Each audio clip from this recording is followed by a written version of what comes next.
Hello and welcome back to Tech It's Simple. In today's video, I'm going to show you how you can change your email view in your Microsoft Outlook. So, without any further ado, let's dive right into this exciting video.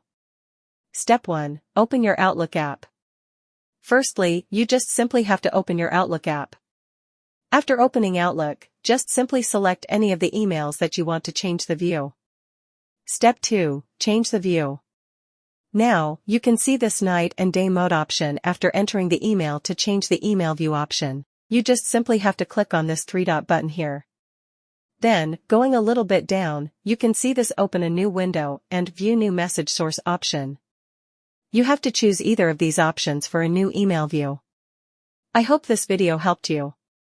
If yes, make sure to like the video and subscribe to never miss another update from this channel. Thank you for watching this video. We'll meet in another one.